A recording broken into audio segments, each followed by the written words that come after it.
इतनी ऊंचाई ना देना प्रभु कि धरती पराई लगने लगे। इतनी खुशियां ना देना प्रभु कि किसी के दुखों पर हंसी आने लगे।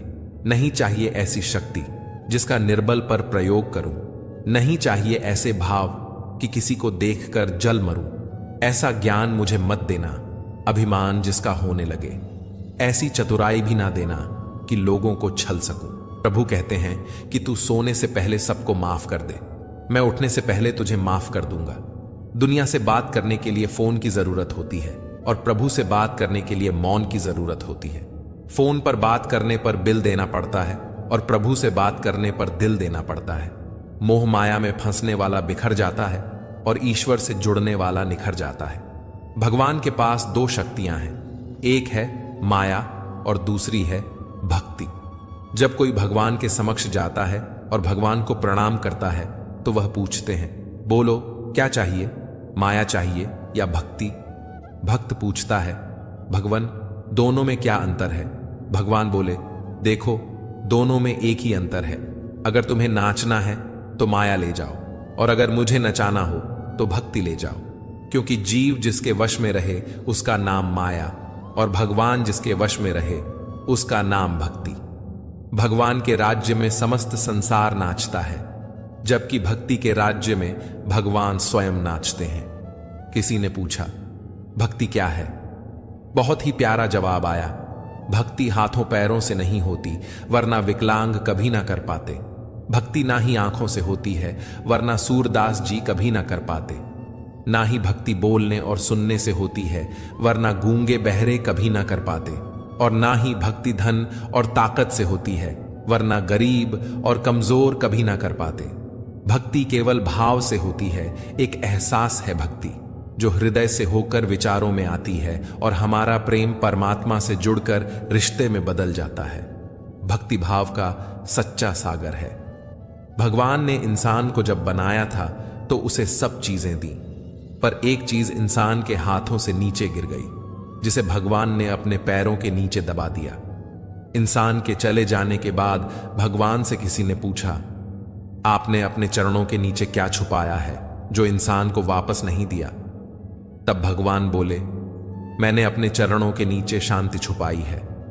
इंसान सदैव इसके लिए तरसता रहेगा, वह हर जगह इसे ढूंढेगा पर नाकाम रहेगा और आखिर में उसे यह मेरे चरणों में आकर ही मिलेगी। मनुष्य का यह स्वभाव है कि वह सुख में ईश्वर को याद नहीं करता, पर दुख में उसे सबसे पहले ईश्वर का ही स्मरण होता है।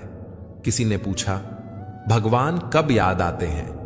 उत्तर मिला, धर्मात्मा को हर समय, पापी को मृत्यु के समय, चोर को पकड़े जाने पर, गरीब को भूख लगने पर, धनी व्यक्ति को बीमार हो जाने पर, कंजूस को पैसा खो जाने पर, किसान को वर्षा न होने पर और मुसाफिर को ट्रेन छूट जाने पर, व्यापारी को नुकसान हो जाने पर, विद्यार्थी को परीक्षा में असफल होने पर, इंसान को विपरीत परिस्थितियों में ही भगवान याद आते हैं। दुख में सुमिरन सब करे, सुख में करे ना कोई।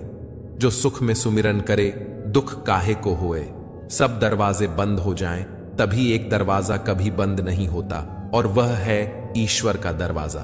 उम्मीद ईश्वर से रखो, दुनिया से नहीं। मैंने कहा, अपराधी हूं मैं। ईश्वर ने कहा, क्षमा कर दूंगा।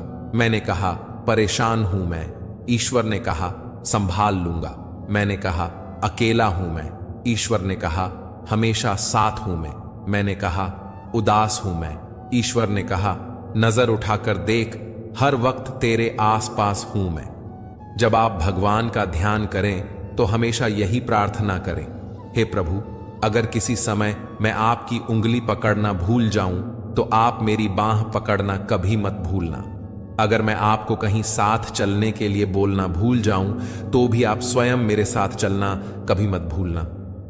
कोई भी कहो, कोई भी बात हो, चिढ़ो मत, गुस्सा मत करो, जोर से मत बोलो, मन शांत रखो, विचार करो और फिर निर्णय लो।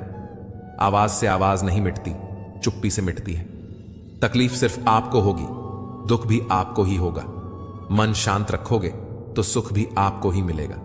जीवन में कई बार हम क्रोध में आकर सीमाएं लांघ जाते हैं और फिर हमारे हाथ अफसोस के अलावा कुछ नहीं लगता। एक बार एक आदमी अपनी नई कार को बड़े प्यार से पॉलिश करके चमका रहा था। वहीं पास में खड़ी उसकी 4 साल की बच्ची पत्थर के एक टुकड़े से कार पर कुछ लिखने लगी।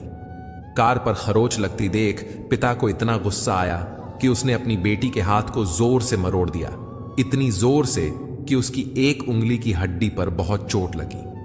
अस्पताल में दर्द से कराहती हुई बेटी ने पापा को गले लगाकर पूछा, पापा मेरी उंगलियां कब तक ठीक हो जाएंगी? शर्मिंदा पिता कोई जवाब ना दे पाया। उसे अपने की पर इतना पछतावा हुआ कि वह घर वापस आकर कार पर लात गुस्से बरसाता हुआ अपना गुस्सा निकालने लगा। तभी उसकी नजर उस खरोच पर पड़ी जिसकी वजह से उसकी नन्ही सी बेटी को उंगली पर इतनी चोट लगी थी।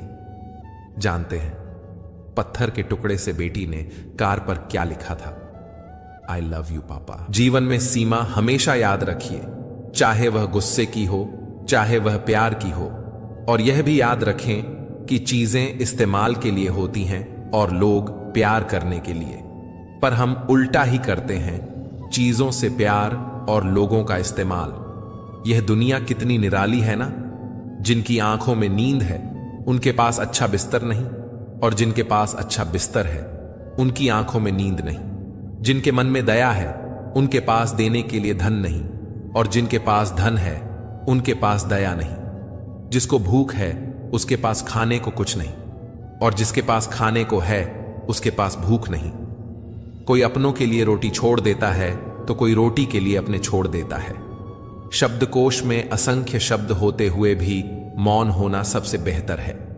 दुनिया में हजारों रंग होते हुए भी श्वेत रंग सबसे बेहतर है। खाने को दुनिया भर की चीजें होते हुए भी उपवास शरीर के लिए सबसे बेहतर है। देखने को इतना कुछ होते हुए भी आंखों से भीतर देखना सबसे बेहतर होता है। सोने की लंका और पुष्पक विमान तो रावण के पास थे, राम ने तो वनवास ही देखा था। राजपाट तो कंस के पास था, जेल में जन्म तो कृष्ण ने लिया था। राजमहल में तो कौरव ही रहते थे, वनवास तो पांडवों को भोगना पड़ा। संघर्ष हमेशा सत्य के साथ चलता है।